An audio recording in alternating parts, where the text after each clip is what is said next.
Shalom, shalom, shalom, my sister and brother. I pray that all is well with each and every one of you. Listen, this week, God is going to use that too. I don't know what you feel in your spirit because you have seemingly betrayed God or you went against something you knew that God told you not to do. Nothing is ever wasted with God. Nothing. Romans 8:28 says, and we know all things work together for the good of those who love the Lord, who are called according to his purpose.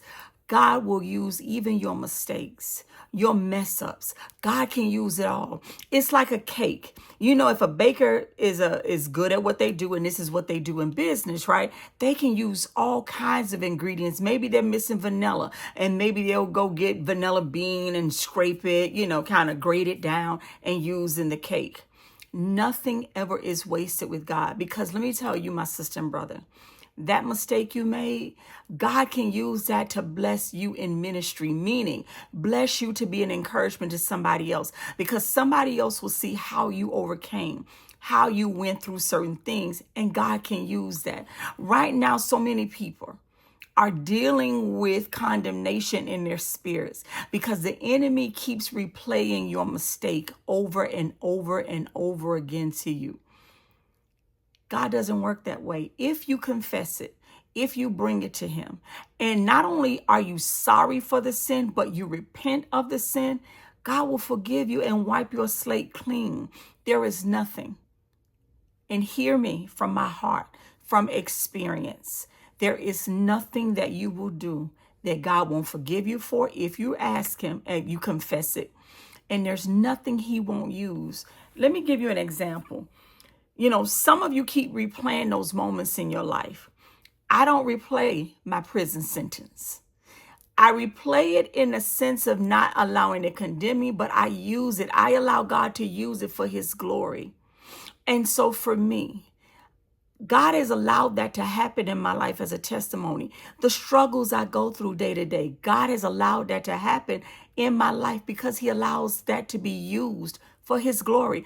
I get on here and I share with you my water heater situation, the mold situation, my lack situation, losing my job situation, closing down my restaurant situation, being sexually molested situation, going to state and federal prison situation. Why? Because I want to show you how faithful God is, even in our mistakes. Do you remember Peter when Jesus was telling them he was going to the cross to be crucified, right? Peter said, I would never deny you. And Jesus told him, this was in Matthew 26, that before the rooster crows 3 times, you would have denied me. And after that rooster crowed that 3rd time, he remembered that, but it was not wasted. Jesus didn't deny him and say, oh, well, Peter, you messed up because I told you and you still said, no, never, my Lord, even if I have to die with you. He used him for ministry. I want you to look at your life right now because you're beating yourself up about something you did.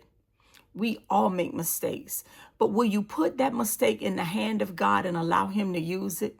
Will you allow him to bring you on the other side of it and allow you to use that as a testimony of his goodness, of his faithfulness, of his mercy, and of his grace? Listen, God will use that too.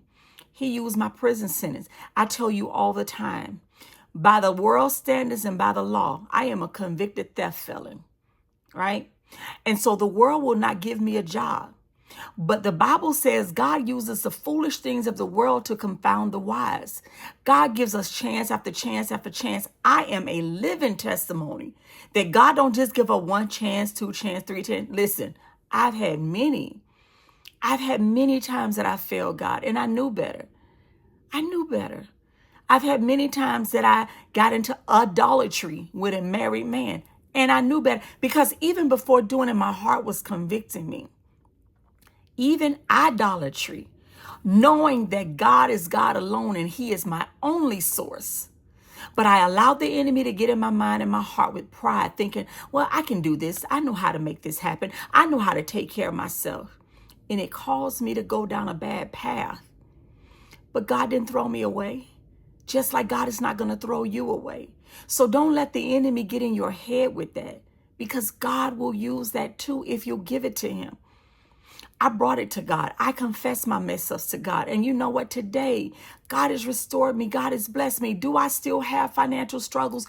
Do I still have problems? I do. But even through it all, like I tell you all every day, or at least I try to, everything you go through, God can use for his glory if you'll trust him. If you'll lay it at his feet. If, like 1 Peter 5 said, if you'll cast your cares upon him because he cares for you. If you'll give it to him and say, Lord, I did X, Y, Z. I messed up, Father God, and I know it did not please you. But here I present it to you, God, however you need to use it, use it. Now, there may be some consequences behind it, but he'll bring you out of those consequences. Perfect example, my lawsuits. I got in pride. That's why I don't have my restaurant today. See, I'm not boastful to point the finger at my children or point the finger at other people and all the things. God convicted me of the areas of my fault and why he allowed my business to slowly go down here. I got prideful. Yeah, initially I was giving credit to God about, he opened up the business, he did this, but eventually it became me. Look at what I did. Look at what I accomplished, right? Almost like Daniel having to tell the king, if you don't turn from your ways, you're going to become like an animal. And what did God do? Put him out there like the animals. And for a few years, he had to live like that because he got prideful. So God took my business, or he allowed it to fail. I won't say he took it. He allowed it to fail. But he's restored me. Even in that loss, he still kept me in the palm of his hands. He still kept me. In the midst of keeping me, he was teaching me, he was chastising me because he loved me, but he forgave me. And now today he's using that as well because I share my testimony with you in how no matter what you do, if you will confess it to God, he is faithful and just to forgive you and cleanse you of all unrighteousness. So he'll work that thing together for your good. Just give it to him. God is going to use that too. Don't feel condemned by the enemy. God is going to use that mistake because on the other side of that mistake, you know what's going to happen?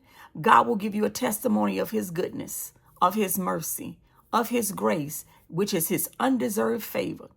That eviction, that repossession, they may laugh at you, but watch how God replaces that with something even better. He did it for me. I promise you, he is no respect of persons, and he's going to do the same for you. So will you trust him and give it to him?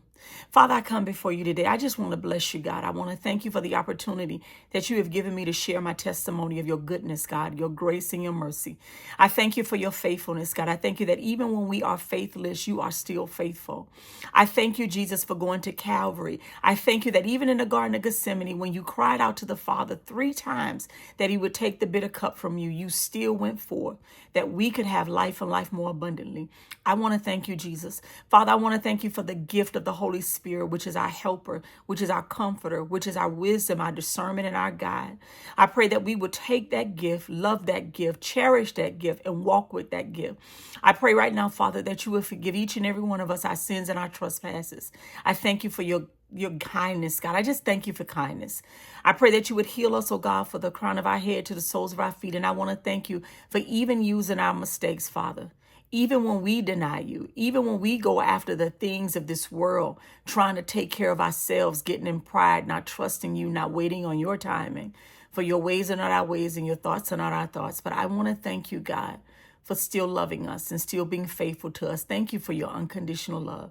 I am praying for my sister and brother on the other end of this video, Father, that you would bless them and keep them, and that no weapon forged against them will be able to prosper. I declare that beginning this week, they will walk in your grace. They will walk in your favor. They will let go of the condemnation, and they will know that that comes from the enemy. I pray that you will correct us and continue to love us, Father. Thank you. It is in Jesus' name that I pray. Amen. My sister and brother, if this spoke to you and you know there's something that the enemy is condemning you with, I just want you to drop down in the comments, no condemnation. Listen, God is going to use that too. He loves you. Don't let the enemy trick you. Don't let him trick you out of your blessing. God is for you. Jesus died for you. I pray that you rest well tonight, my sister and brother. Shalom.